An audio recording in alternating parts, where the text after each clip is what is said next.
Collège Vision Académie. Bonjour, bonsoir mes chers élèves, c'est un plaisir de vous retrouver à cette heure ici au Collège Vision Académie dans le cadre du cours de sciences sociales, mais aujourd'hui nous sommes ici pour un cours d'histoire en classe de nouveau secondaire 1. Nous sommes ici pour un cours d'histoire en classe de nouveau secondaire 1. Après avoir regardé la dernière fois le mode de vie des Amérindiens avant l'arrivée de colons, nous avons regardé l'Amérique précolombienne. Maintenant, aujourd'hui, nous allons pouvoir regarder ensemble, c'est-à-dire le cours d'aujourd'hui a deux objectifs précis, objectifs spécifiques. C'est d'abord présenter les facteurs favorables à la mise en place des Européens ou à la mise en place du système colonial espagnol. Et deuxièmement, dégager les conséquences de la colonisation espagnole. Premièrement, nous allons pouvoir présenter les facteurs favorables à la mise en place du système colonial espagnol et ensuite nous allons dégager les conséquences de la colonisation espagnole et ce sont deux objectifs que nous avons dans le cadre du cours d'aujourd'hui. À ne pas oublier, nous sommes ici au Collège Vision Académie. Je vais vous expliquer l'arrivée ou le débarquement des Européens en Haïti. Les premiers colonisateurs européens d'Haïti étaient des Espagnols conduits par Christophe Colomb, comme vous l'avez bien su, dès le premier cours. Le 3 août 1492, ils ont laissé Port de Palos, au sud de l'Espagne, à la recherche des terres inconnues. C'est ce que les Européens ont fait, avec Christophe Colomb comme général en chef. Après plus de 2 mois de voyage maritime, les Espagnols débarquèrent dans les îles Lucayes ou Bahamas. C'est ce qu'on appelle actuellement l'archipel de Bahamas. C'est le 12 octobre 1492. En arrivant là-bas, Christophe Colomb appelait les nouveaux habitants indiens parce que selon lui, il se croyait être aux Indes, il se croyait arriver aux Indes et par conséquent, il appelle les habitants indiens. En naviguant un peu plus vers le sud-est, ils sont arrivés à Cuba le 26 octobre 1492. Et le 6 décembre 1492, ils ont découvert l'île d'Haïti. Écoutez, nous avons précisé que Christophe Colomb a laissé Port de Palos le 3 août 1492. C'est-à-dire il a laissé l'Espagne. Ensuite, le 12 octobre 1492, Christophe Colomb débarquèrent sur les îles Lucayes ou Bahamas. Actuellement, c'est l'archipel de Bahamas. Nous disons que le 26 octobre 1492, Christophe Colomb débarquèrent à Cuba. Et après avoir laissé Cuba, le 6 décembre 1492, Christophe Colomb a découvert l'île d'Haïti. Émerveillés par la beauté des paysages, les Européens décidèrent d'implanter en Haïti la première colonisation européenne du Nouveau Monde. C'est-à-dire, certes, Christophe Colomb a eu la possibilité de voir les Bahamas qu'il appelait San Salvador, Saint-Sauveur, c'est-à-dire c'est la première espace où Christophe Colomb a dû fouler, où les Espagnols ont pu déposer la plantule de leurs pieds, c'est-à-dire ils l'ont appelé Saint-Sauveur, Saint-Salvador actuellement. Et nous vous disons, ils ont également regardé le Cuba, mais ils ont choisi d'établir ou d'implanter en Haïti leur première colonie à travers le Nouveau Monde. L'amiral Christophe Colomb, bien entendu, abandonna une partie de ses compagnons qu'il n'y avait pas assez d'espace ou assez de place dans la Nina après le naufrage de la Santa Maria et retourna en Espagne pour étudier de concert avec les souverains espagnols les modalités de l'implantation de la première colonie espagnole dans les Indes. Est-ce que vous entendez?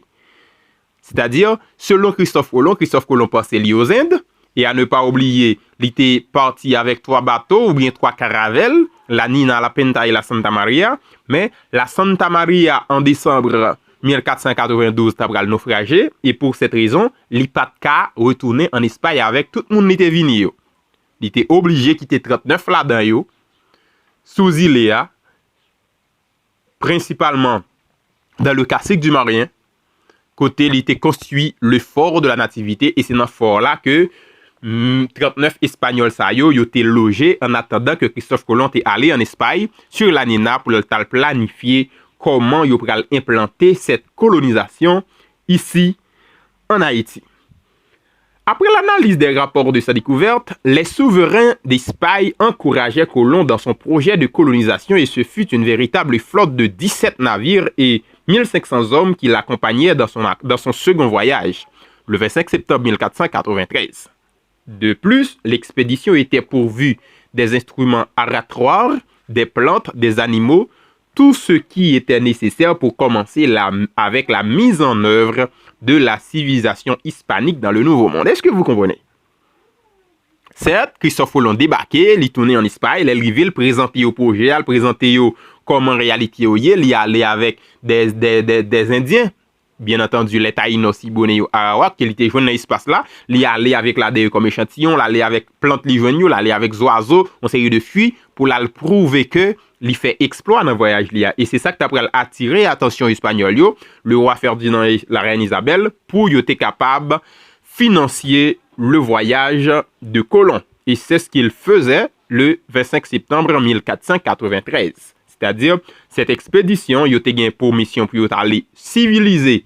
C'est-à-dire, quand on dit civiliser, c'est apporter la civilisation européenne au Nouveau Monde, mais pas oublier, le Nouveau Monde a été déjà civilisé, comme je vous ai dit dans le premier cours, parce qu'il y avait la civilisation des Aztèques, la civilisation des Mayas, la civilisation des Incas, c'est-à-dire, ils ont eu leur propre forme de civilisation. Mais l'Europe a voulu imposer sa civilisation à ce Nouveau Monde. Est-ce que vous comprenez? L'Europe a voulu imposer sa civilisation au Nouveau Monde. Il n'y avait pas vraiment un échange de civilisation, mais l'Europe a voulu imposer sa civilisation étant arrivée en Amérique, étant s'installer dans l'île d'Haïti qu'il appelait Hispaniola. Maintenant, les débuts de la colonisation espagnole dans le Nouveau Monde. Allons voir les débuts de la colonisation espagnole dans le Nouveau Monde.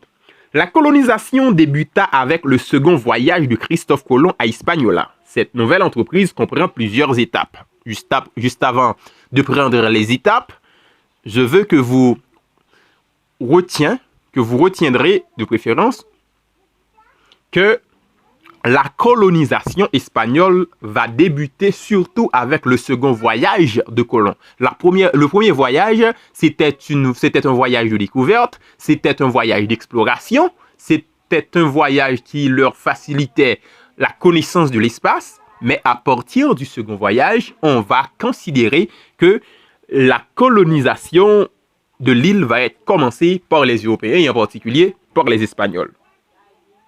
Est-ce que vous comprenez? Si dans le premier voyage, ce sont entre 90 et 120 hommes, 3 caravelles, mais dans le second voyage, il y a 17 bateaux, 17 caravelles, 17 navires. Il y a 1500 hommes. Et parmi les hommes, ils portaient avec eux toutes sortes d'objets, toutes sortes d'instruments, toutes sortes de matériel pour pouvoir s'établir la colonisation. À ne pas oublier, la colonisation est la transformation de pays en colonie. La colonisation, c'est la transformation de pays en colonie. C'est-à-dire, on va transformer l'île d'Haïti en une colonie espagnole. À ne pas oublier, une colonie, c'est un territoire occupé et gouverné par un autre pays. Une colonie, c'est un territoire occupé et gouverné par un autre pays dont le pays qui gouverne s'appelle la métropole. C'est-à-dire, l'île d'Haïti va être considérée comme étant la colonie et l'Espagne, dans ce cas, va être considérée comme étant la métropole. Est-ce que vous comprenez jusqu'ici? Alors, on veut être clair, vous aurez le document sous peu, vous aurez le support, vous n'avez pas besoin d'avoir peur de ne pas avoir le document en main. Maintenant, nous allons voir les principales étapes de cette nouvelle entreprise.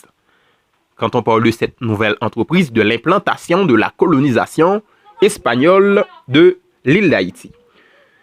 La première étape est l'implantation de 1492 à 1503.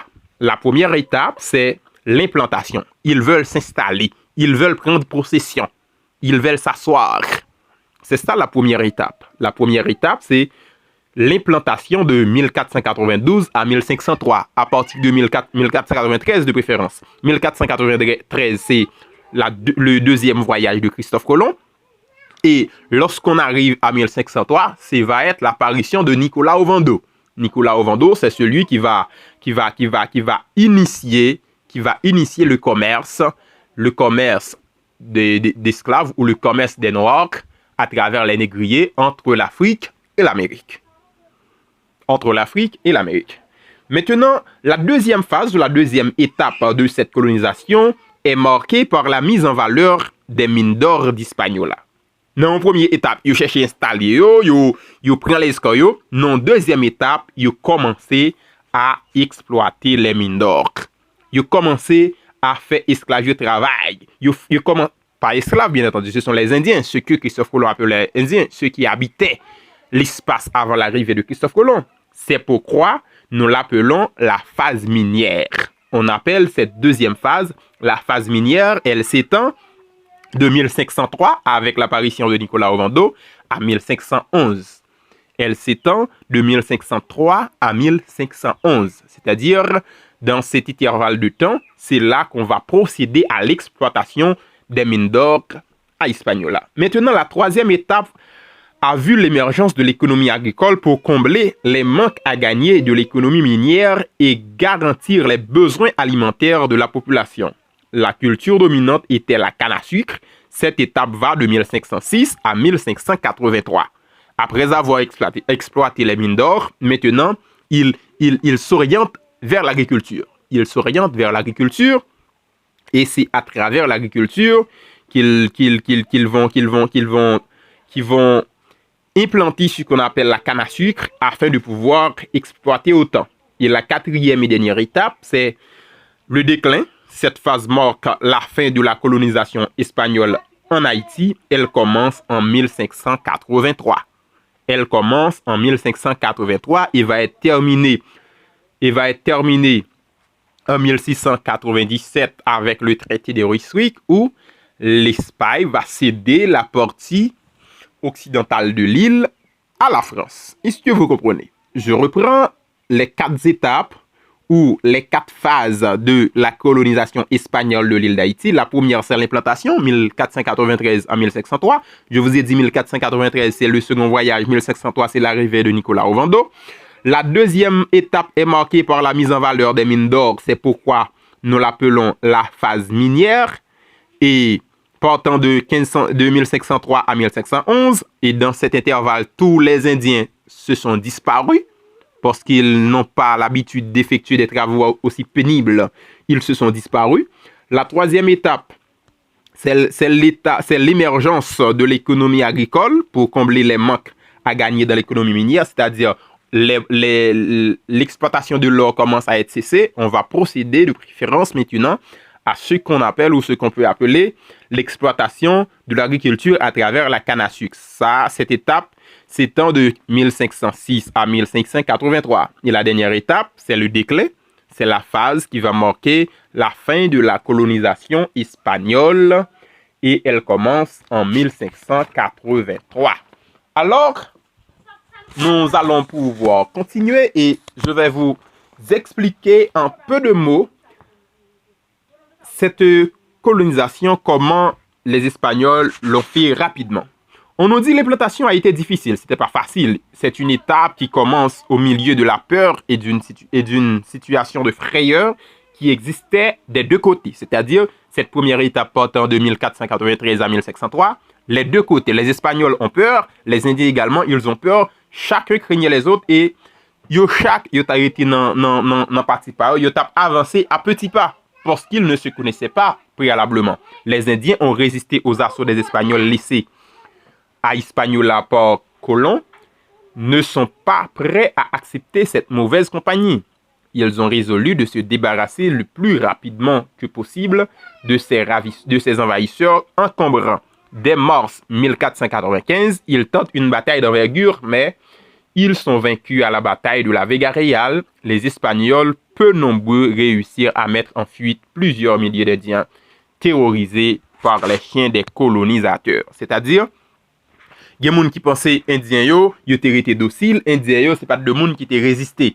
Certes, la civilisation européenne était à l'âge de la pierre, était à l'âge du fer, et la civilisation américaine ou amérindienne a été à l'âge de la pierre et de la pierre taillée, mais il y avait certaines résistances. D'ailleurs, 39 Espagnols, Christophe Colomb te quitté dans le fort de la Nativité sur l'ordre de Caonabo, Indiens ont massacré. C'est-à-dire, il y avait certaines résistances. Ça, c'est pour le premier moment. Le second moment difficile de Christophe Colomb vient de ses relations avec les aventures espagnoles. Ils ont déçu de ne pas trouver de l'or en abondance et soucieux de s'approprier de la main-d'œuvre indigène. Les contestataires ont vite trouvé un chef en la personne de Walden que Christophe Colomb avait nommé Alcade Mayol de Santo Domingo. Le conflit va jusqu'à l'affrontement armé, se termine en septembre 1499 au prix d'une concession défavorable aux indigènes. Une institution a été créée pour exploiter la main-d'œuvre indigène. Il s'agit de repartimientos. Repartimientos, c'est le fait de diviser la terre, le fait c'est de séparer la terre par les Espagnols. Chacun prend c'est un côté comme lui semble bon, c'est-à-dire c'était un peu difficile et même très difficile à accepter. C'est ce qu'on appelle le repartimientos. Vous l'avez vu en classe précédente.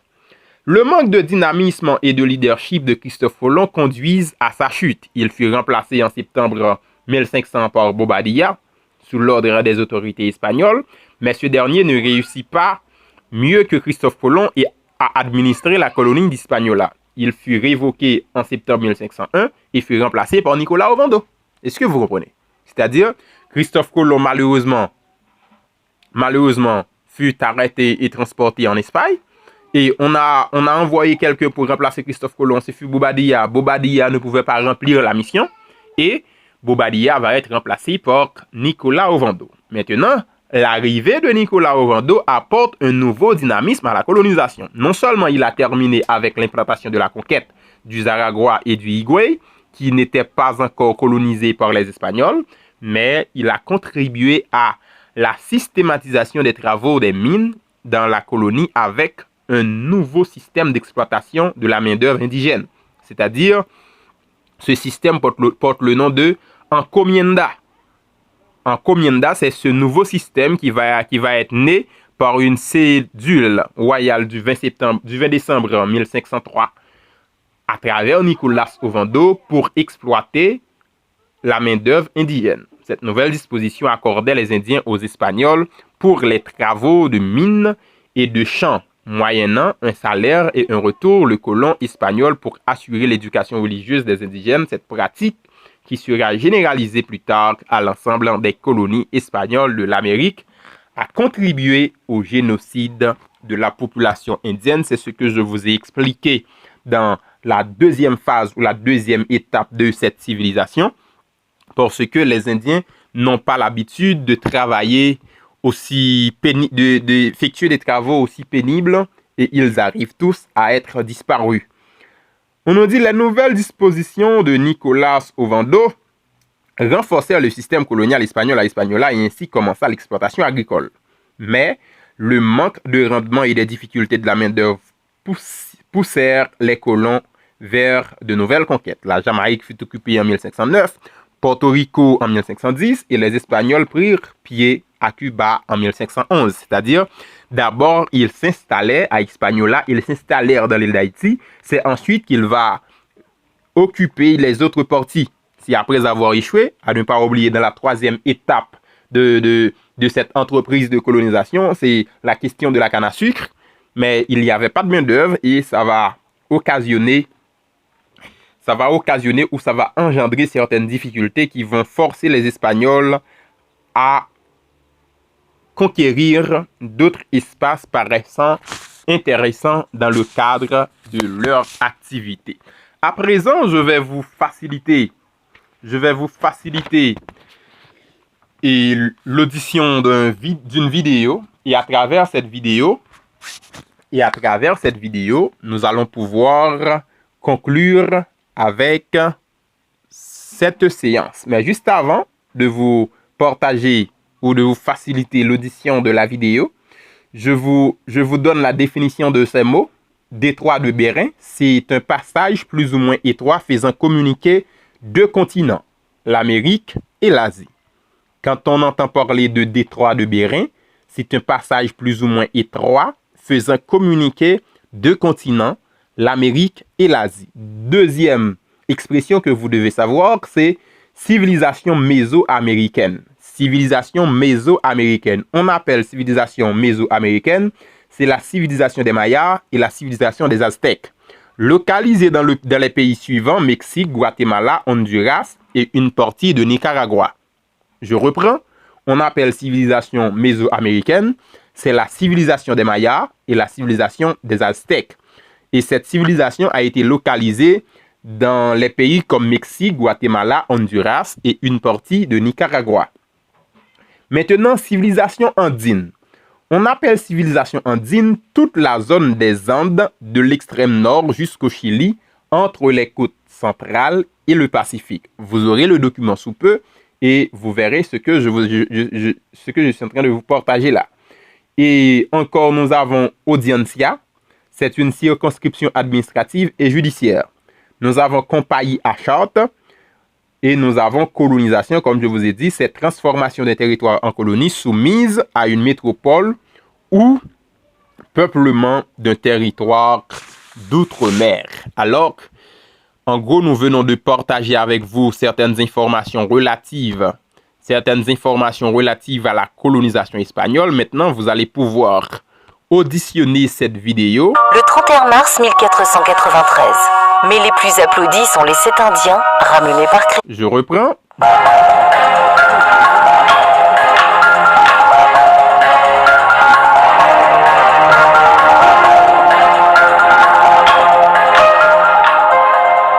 Après la prise de Constantinople par les Turcs en 1453, le commerce de l'Europe avec les Indes entre en crise. Les marchands italiens ne peuvent plus ramener épices, soie ou métaux précieux en Europe. Il faut absolument trouver de... Est-ce que vous comprenez? Maintenant, on essaie de contextualiser le voyage de colons. On essaie de contextualiser. Comme je vous ai dit, en Europe, il y avait des famines, en Europe, il y avait des difficultés, et il faut trouver un endroit, il faut trouver un lieu pour pouvoir s'approvisionner. Et ils ont tous les yeux fixés sur l'Inde, ils ont tous les yeux fixés sur la Chine pour aller s'approprier des marchandises.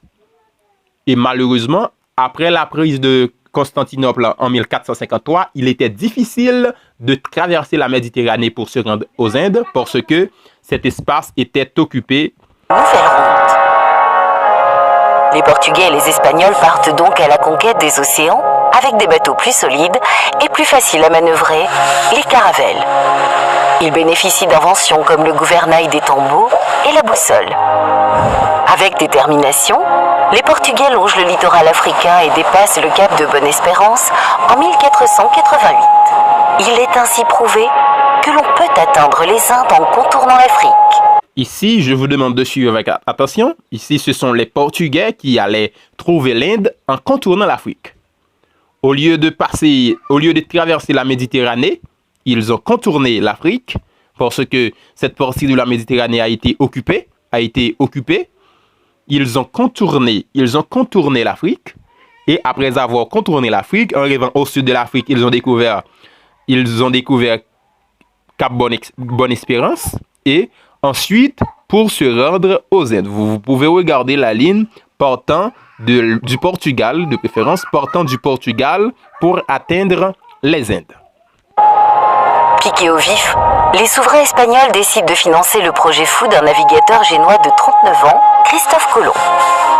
Comme tout le monde, bien sûr, Christophe Colomb sait que la Terre est ronde, mais il sous-estime sa taille et croit pouvoir atteindre l'Asie sans escale en naviguant simplement vers l'ouest. Il tente donc sa chance en août 1492 avec 3 navires, la Niña, la Pinta et la Santa Maria. Après 36 jours de navigation en haute mer, alors que les équipages sont prêts à se mutiner, un cri s'élève de la Pinta. « Terre, terre !» C'est ainsi que le vendredi 12 octobre 1492, une date... Ici, nous sommes le 12 octobre 1492. Christophe Colomb va découvrir les Bahamas. Suivez avec attention, Christophe Colomb va découvrir les Bahamas et ils se sont heureux, ils sont contents d'avoir vu terre. À retenir, Christophe Colomb pose le pied sur une île des Bahamas. Il la nomme San Salvador, Saint-Sauveur en français. Il établit un premier contact avec la tribu indigène des Arawaks. Il les nomme Indiens car il est persuadé d'avoir atteint l'Inde. À leur insu, les marins transmettent à leur hôte des maladies comme la rougeole ou la variole qui décimeront les populations en quelques années. En échange, ils importeront en Europe une terrible maladie vénérienne, la syphilis. Christophe Colomb poursuit là-dessus son exploration d'île en île. Il débarque à Cuba, puis sur l'actuel Haïti. Le soir de Noël, la Santa Maria s'échoue. Comme il devient impossible à tous les hommes de revenir en Espagne, un fort est construit sur place pour 39 marins. C'est ce que je vous ai expliqué. Un fort va être construit avec les restants de la nativité afin qu'on puisse loger les 39 Espagnols qui ne pouvaient pas partir pour l'Espagne en vue de retourner dans le second voyage. Alors, vous allez pouvoir regarder comment ça va se passer avec le fort de la nativité. Malgré cela, ils seront massacrés par les autochtones. Le reste des équipages est acclamé à son retour en Espagne le 31 mars 1493. Mais les plus applaudis sont les 7 Indiens ramenés par Christophe Colomb. Le navigateur génois entreprendra 3 autres voyages dans les Antilles. Il mourra riche, mais sans savoir qu'il a découvert un nouveau monde et bouleversé à tout jamais l'ancien. Tous les ans, le 12 octobre, les Espagnols et les Hispano-Américains célèbrent son exploit. C'est la fête de l'hispanité. Alors, je vous remercie d'avoir suivi avec attention et c'est là que nous allons mettre fin avec ce cours. C'est là que nous allons mettre fin avec ce cours. Je vous remercie d'avoir suivi avec attention. Vous avez des questions, vous pouvez les adresser soit sur le channel YouTube ou vous pouvez les adresser sur le groupe WhatsApp. Il n'y a aucun problème et je vous répondrai. Et vous aurez un travail à faire. Vous l'aurez sur le groupe WhatsApp. Ça a été un plaisir. À ne pas oublier, nous sommes ici au Collège Vision Academy. Votre professeur Dano Silencieux. Au revoir.